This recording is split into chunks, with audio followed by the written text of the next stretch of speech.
दजला फ़रात नदी घाटी की विशिष्ट भूगोलिक स्थिति के कारण यहाँ सभ्यताएं फली फूली और विकसित हुई। दजला फ़रात नदियों की उर्वरता के कारण विभिन्न जातियों के आकर्षण का केंद्र बनी। परिणाम स्वरूप यहाँ विभिन्न जातियों के लोग आकर बसे और उन्होंने अपनी सभ्यता एवं संस्कृति का विकास किया।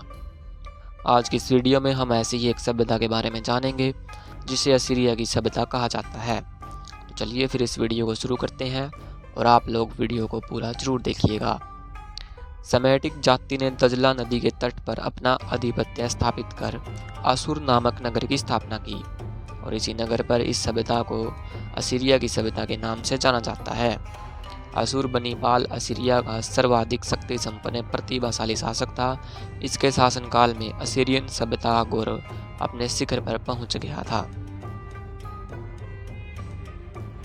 सुमेरिया की सभ्यता व बेबीलोनिया की सभ्यता की भांति असीरियन सभ्यता का भी राजनीतिक जीवन बहुत प्रतिष्ठित रहा, किंतु जहां सुमेरिया व बेबीलोनिया की सभ्यता के निवासी शांतिपूर्ण जीवन जीने में विश्वास रखते थे, वहीं असीरिया की सभ्यता के लोग शस्त्र प्रिय, युद्ध प्रिय व सैन्य युक्त थे। इसी कारण ये क्रूर भी थे। इनके युद्ध प्रिय होने का मूल कारण यह है कि ये मेसोपोटामिया में सुमेर व बेबीलोन नगर के उत्तर में अवस्थित थे, जो कि एक पहाड़ी क्षेत्र है और यहाँ कृषि करना सुमेरियन व बेबीलोनियों की अपेक्षा लगभग कठिन था। अंत के मुख्य शिकार व लूटपाट पर ही निर्भर करते थे और इनका युद्ध प्रिय व क्रूर होना स्वाभाविक है। तिग्लत पिलेजर प्रथम असीरियन साम्राज्य का संस्थापक था। 1105 ईसा पूर्व में उसने सीरिया पर आक्रमण कर मिस्र से कूटनीतिक संबंध स्थापित किए। उसके बाद 200 वर्षों तक यहाँ का इतिहास अंधकार में रहा।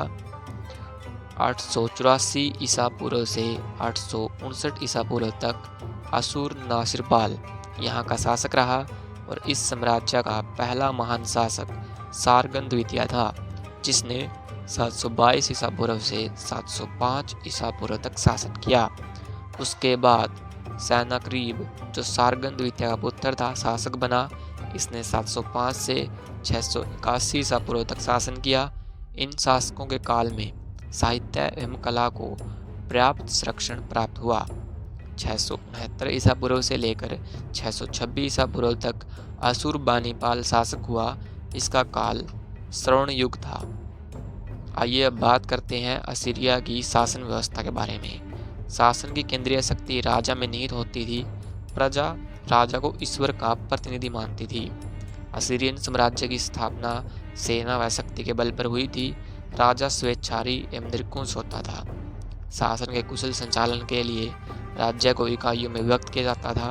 प्रत्येक इकाई की देखभाल के लिए सम्राट द्वारा प्रांतपति राज्यपाल की नियुक्ति की जाती थी। राज्यपाल का मुख्य कार्य अपनी इकाई में कर वसूलना, कानून व्यवस्था बनाए रखना एवं नागरिकों की सुख सुविधा का ध्यान रखना था।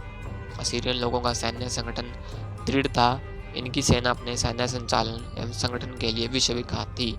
असीरिया का दंड विधान अत्यंत कठोर था। अपराधियों को कठोर सजा दी जाती थी। असाधारण अपराधों के लिए मृत्यु दंड दिया जाता था। असीरिया का समाज बेबीलोन के समाज की भांति मुख्य रूप से 3 वर्गों में विभक्त था: उच्च वर्ग, मध्य वर्ग और निम्न वर्ग। उच्च वर्ग में शासक, सामंत, पुरोहित, राज्य के उच्च अधिकारी आदि आते थे।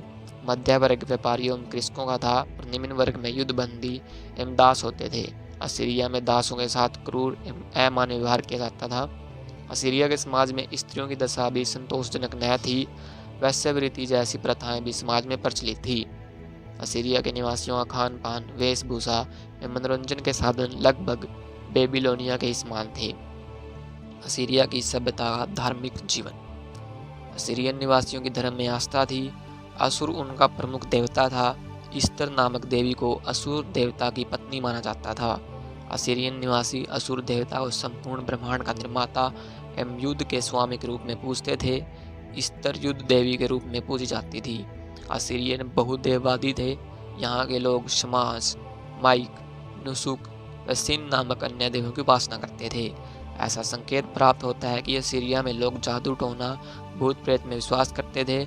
स्वर्गलोक एवं नरकलोक में इनका विश्वास था।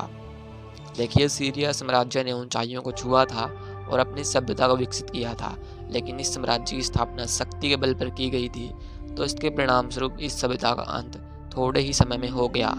आशुरबनीपाल की मृत्यु के बाद इस साम्राज्य का पूरी तरह से पतन हो गया था। तो दोस्तों, आपको यह जानकारी कैसी लगी हमें कमेंट करके जरूर बताइएगा। और मैं आपको बताना चाहूँगा, बेबीलोन की सभ्यता पर हमारी वीडियो पहले ही आ चुकी है, उसे भी जाकर आप जरूर देखिए। और ऐसी और वीडियो पाने के लिए हमारे चैनल को सब्सक्राइब जरूर कीजिए। मिलते हैं अगली वीडियो में। जय हिंद, जय भारत।